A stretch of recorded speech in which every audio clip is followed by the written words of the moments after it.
जो तकरीबन 27 सालों से महानामा गुलबटे मुंबई के ज़रिए उर्दू की बेलौस खिदमत कर रहे हैं।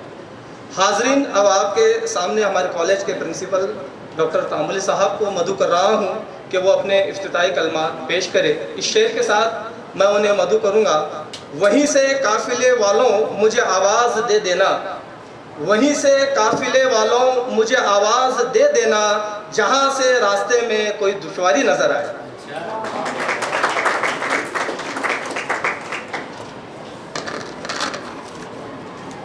अस्सलाम वालेकुम।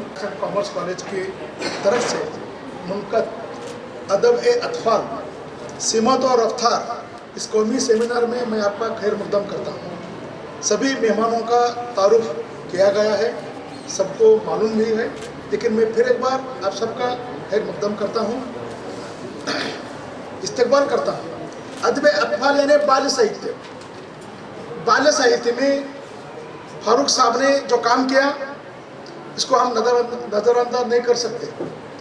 ये बहुत बड़ा इतिहास आपने उर्दू साहित्य में साहब रचा है।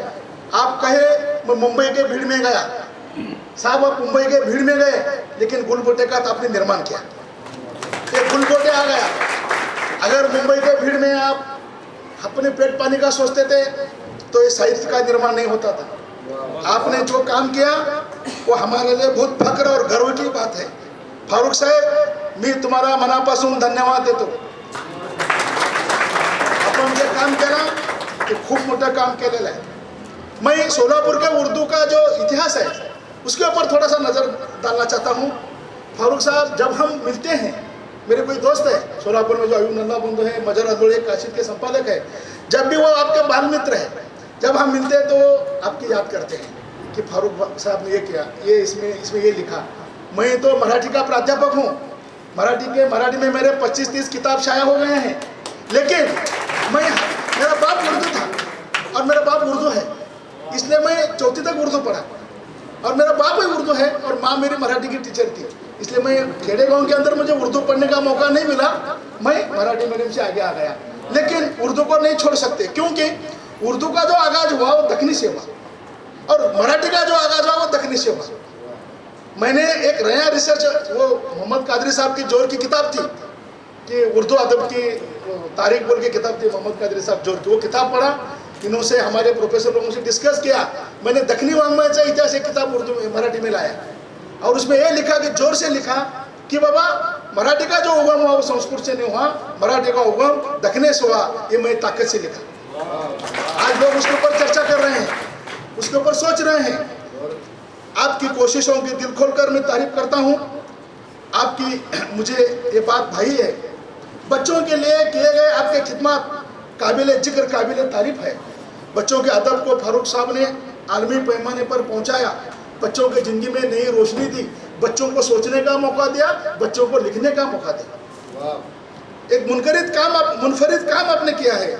सोलापुर के बच्चों के अदब पर मरहूम नसीम मन्नान साहब ने काम किया है, कादिर सोलापुरी साहब ने काम किया है, बहुत लिखा है उन्होंने। कुछ शायर आज भी लिख रहे हैं। उर्दू की तरक्की के लिए, उर्दू को जिंदा रखने के लिए सबके कोशिशें चालू है।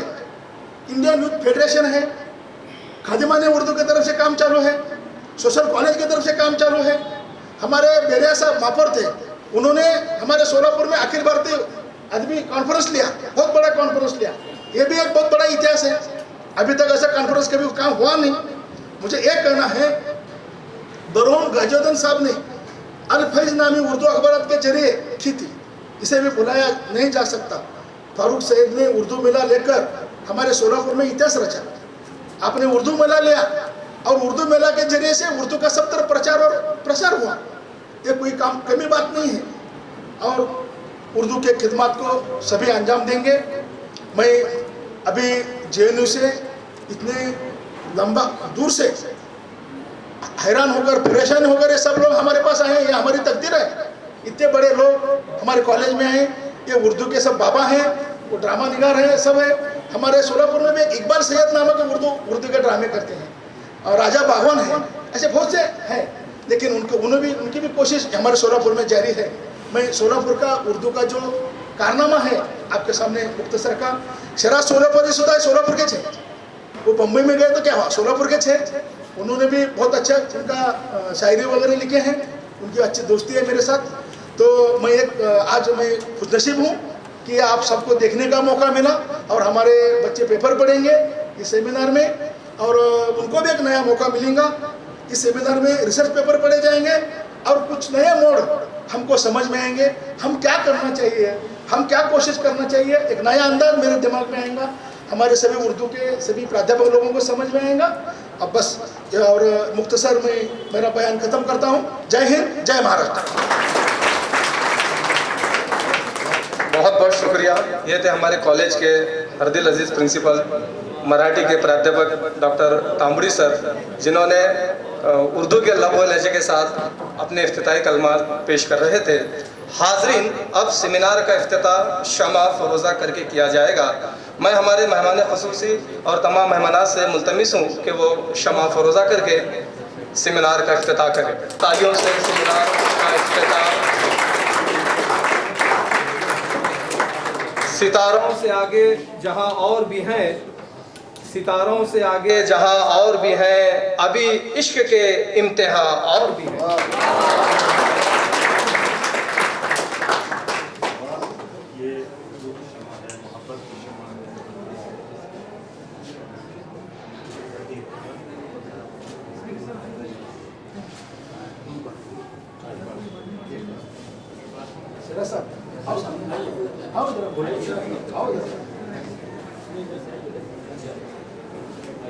आप लोग सब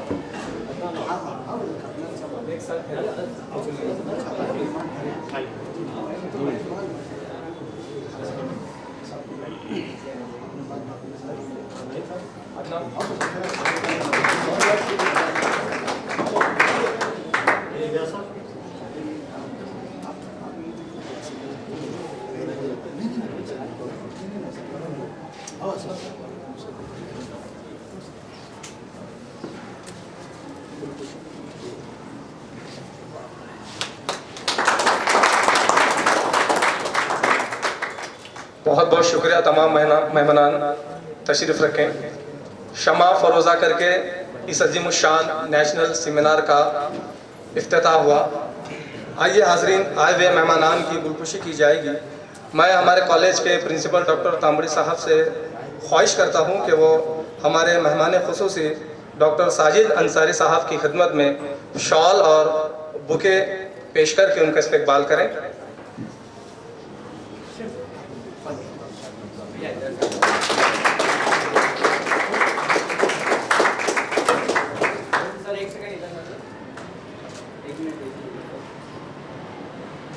मैं प्रिंसिपल साहब से ही दरख्वास्त करता हूं कि वो डॉक्टर शफी अयूब साहब की खिदमत में शॉल और बुके पेश करें।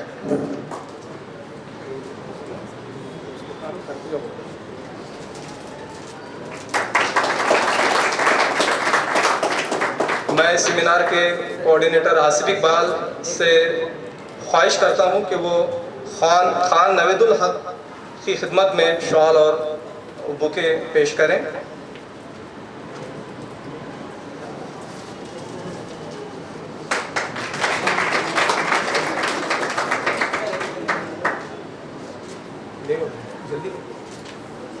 मैं आसिफ सर से ही दरख्वास्त करता हूं कि वो अदनान सरखो साहब की खिदमत में शॉल और बुके पेश करें।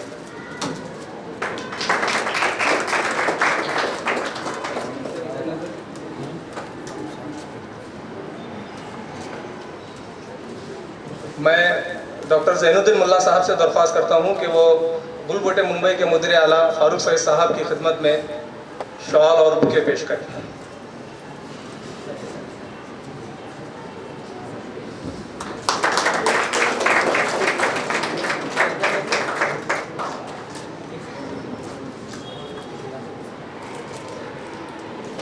मैं इरफान पटेल साहब से दरख्वास्त करता हूं कि वो मोहतरम रियाजुल हसन साहब की खिदमत में शॉल और बुके पेश करें।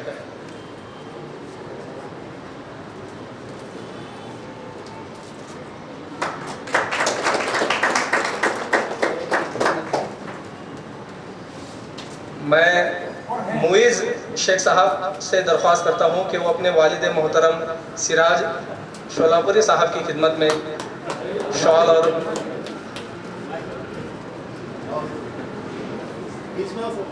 आओ मुई सवा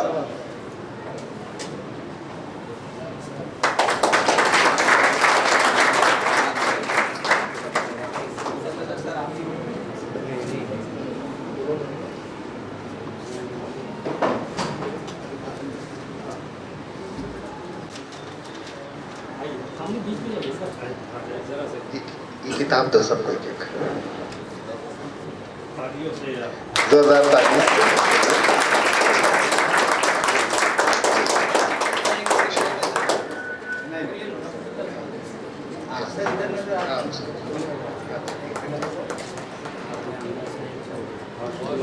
मैं दोनों अहम यूनिवर्सिटी के जिम्मेदारान से गुजारिश करता हूं कि इस प्रोग्राम के कन्वेनर इज्जतमान प्रोफेसर डॉक्टर गौर साहब की खिदमत में गुलबुटे की थी और बहुत जामा तकरीर की। इस सेमिनार को सजाने में गौर साहब का बड़ा अहम रोल रहा है। खान साहब आप भी रहें, थोड़ा तस्वीर का हिस्सा बने। पहले लोग दस्तखत लिया करते थे लेकिन अब तस्वीर लिया करते हैं, ये नया ट्रेंड है। बहुत बहुत शुक्रिया इस गुलपेशी के सिलसिले के। भाई आज आपका इम्तिहान है, हम लोग जो है बगैर हेडफोन की ज़िंदगी गुजारते हैं, तो आपको इसकी ज़रूरत है। जी अदनान सरगोद के लिए ज़ोरदार तालियां। आप बगैर देख कर यहाँ बोलिए।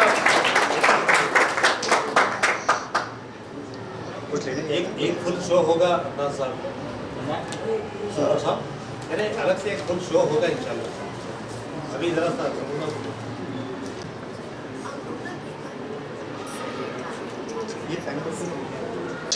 उसकी रैगिंग के लिए कुछ ना कुछ करते थे। यहाँ सभी उर्दू के जो मायनाज शख्सियात हैं उन्होंने मिलकर मेरी रैगिंग कर दी है, वो भी बच्चों के सामने।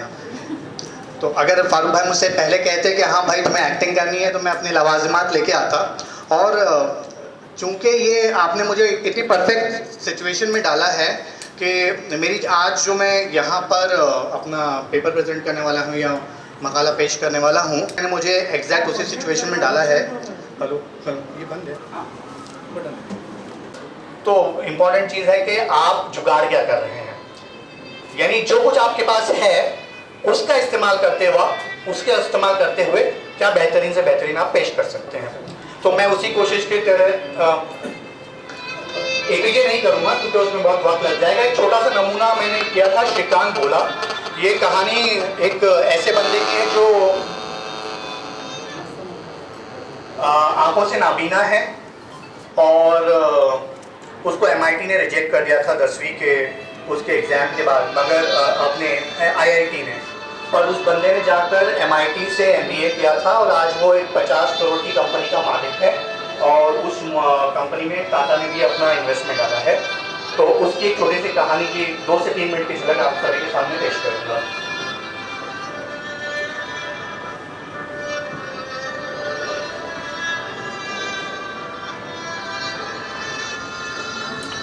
प्रकाश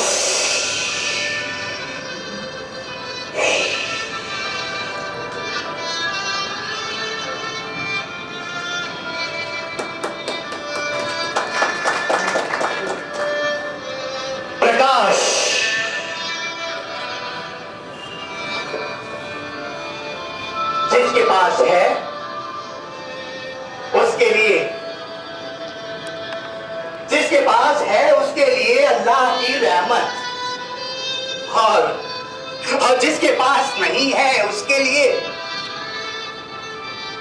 क्या नहीं है मेरे पास। हाँ, सब कुछ तो देख सकता हूं मैं उस आसमान में उड़ने वाले पंछियों को,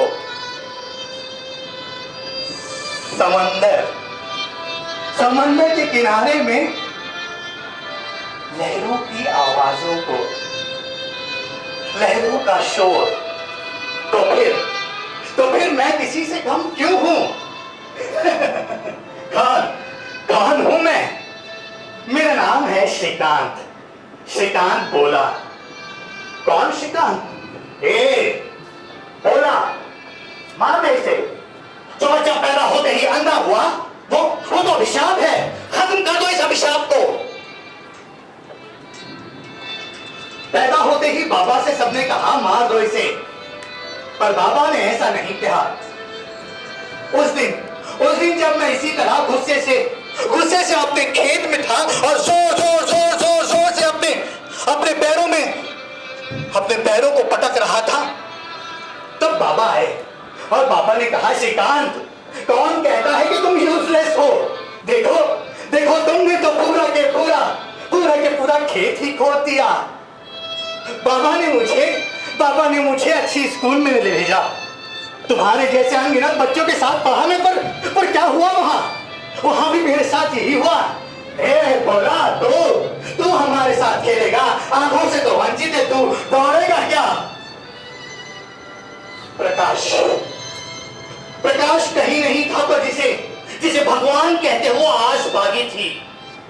मैं पढ़ा और मैंने एसएससी में 98% लाए। A blind man getting 98%। वहां नहीं रुका मैं, उसके बाद 12th में भी 98% लाए। सब कुछ करने के बाद जब मैं आईआईटी गया, तो आईआईटी ने क्या किया? No, we can't support a blind guy. अंधे को सपोर्ट नहीं कर सकते हम। मेरी नजर में किसी अंधे को हाथ पकड़कर पार कराना, उसकी मदद करना नहीं। अरे उसे 10 रुपया देकर क्या कर लोगे तुम? करना ही चाहते हो तो कुछ ऐसा करो कि वो 10 रुपया वो अंधा खुद कमा पाए।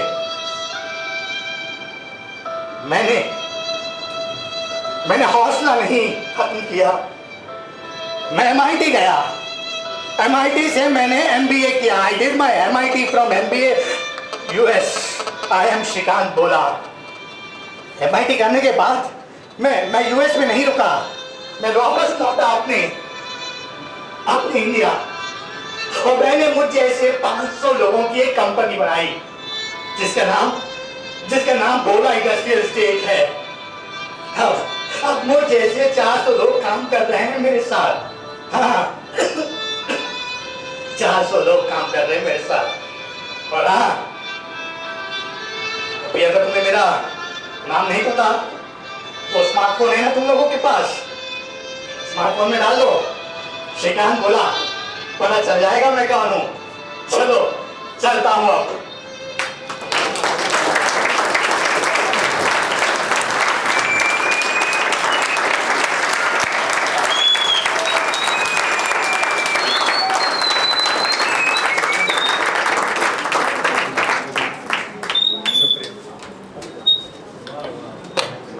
जोरदार तालियों से हिम्मत अफजाई कीजिए। अदाकारी की है, एक नाबीना की अदाकारी उन्होंने यहाँ करके दिखाया है।